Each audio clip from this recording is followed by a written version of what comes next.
Aujourd'hui, on continue le manche de la SG Junior et je vais vous montrer le slotage de la touche. Je vous retrouve après l'intro.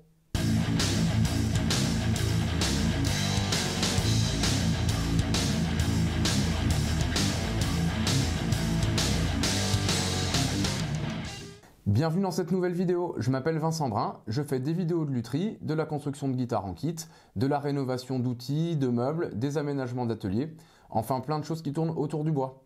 Pour les nouveaux sur la chaîne, pensez à vous abonner et à activer la petite cloche, comme ça vous ne raterez aucune des dernières vidéos que je mettrai en ligne. Pensez aussi à mettre un petit pouce bleu sur les vidéos, ça fait toujours plaisir. Enfin, si vous voulez en savoir plus sur le matériel que j'utilise, eh bien je vous ai mis tous les liens en bas de la vidéo en description, donc n'hésitez pas à aller voir et vous aurez plein d'informations là-dessus. Dans la vidéo précédente, on avait vu comment mettre le truss rod à l'intérieur du manche. Donc aujourd'hui, je vais vous montrer avec cette touche en palissandre, eh bien, comment je vais faire les slots pour insérer les frettes. On va ensuite coller cette touche sur le manche et on pourra ensuite détourer l'ensemble du manche. Et enfin, avec les gabarits que j'avais construits dans la vidéo précédente, alors je vous mets le lien dans la vidéo, eh bien, on pourra avec une fraise à copier venir faire la forme parfaite du manche.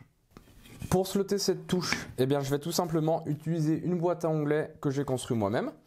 Donc c'est simplement une plaque de MDF sur laquelle j'ai mis une première butée en bois bien rectiligne et ensuite j'en ai mis une seconde en face. Donc il n'y a pas besoin qu'elle soit complètement parallèle. En fait on en positionne une, on positionne l'autre. Dessous je les ai vissées pour qu'elles tiennent bien. Et ensuite donc avec ma scie japonaise et une équerre, je me suis mis bien perpendiculaire donc à cette surface là de référence et donc celle-ci aussi puisque les deux là sont bien parallèles, et puis je me suis fait une petite encoche. Donc ça va me permettre en fait d'insérer ma touche à l'intérieur et de venir faire le sciage pour les frettes. Alors pour ça j'utilise un gabarit en plexiglas. Donc dessus, je vais retrouver l'écartement des frettes pour une guitare Gibson et l'écartement des frettes pour une guitare Fender. Donc là, je vais utiliser l'écartement des frettes pour une guitare Gibson, donc que je vais retrouver ici, avec d'abord le sillet, la première frette, la deuxième frette, voilà, jusqu'à la dernière. Ce qu'on va faire, alors ici, je vous montre, j'ai mis un petit clou à cet endroit-là. Et ce petit clou, va me permettre de servir de butée. Donc je vais positionner ma règle en plexiglas sur la première frette. Je vais venir fixer ma touche donc avec du scotch double face sur ce plexiglas. Je vais pouvoir faire le trait de scie donc pour le sillet. Et ensuite, je vais venir déplacer ma règle jusqu'à l'encoche suivante. Je vais venir faire le trait de scie, ce qui va me permettre en fait, si mon gabarit en plexiglas est bien toujours plaqué contre cette surface de référence et que je fais avancer petit à petit, d'avoir des traits de scie pour l'emplacement des frettes qui sont bien tous parallèles entre eux. Alors pour commencer, ce que je vais faire, je vais rectifier avec mon rabot d'abord un premier champ sur cette touche. Je vais positionner mon gabarit dans ma boîte à onglets. Et avec du scotch double face, je vais faire donc ici, je le disais, une surface de référence bien droite avec mon rabot. Et je vais venir me plaquer donc contre la même surface de référence et je vais le fixer avec du scotch double face.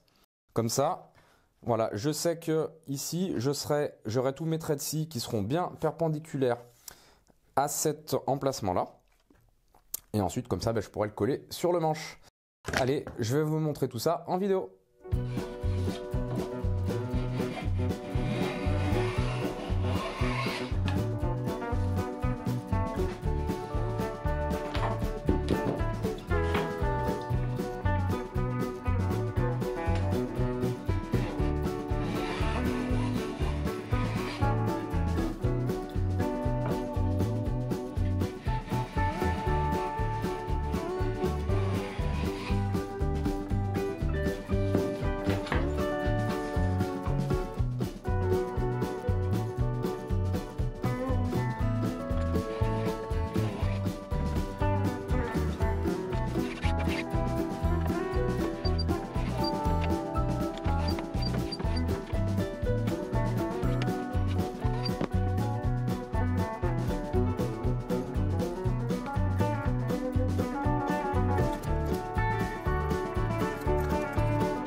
bien voilà, c'en est terminé pour aujourd'hui. Donc on a terminé le slottage de la touche.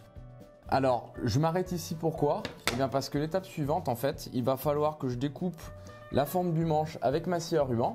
Et ensuite, avec les gabarits, que je vienne dupliquer les gabarits avec la fraise à copier pour faire la forme du manche et de la tête. Ensuite, enfin, je pourrais venir coller ma touche et avec ma fraise à copier, venir affleurer la touche avec le manche.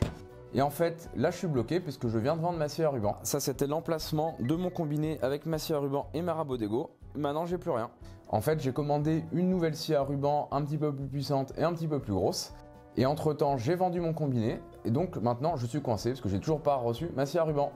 Donc la vidéo s'arrête là. Encore une fois, je vous remercie d'avoir regardé la vidéo jusqu'au bout. Bien sûr, n'oubliez pas de vous abonner. Et puis je vous dis à bientôt dans une prochaine vidéo.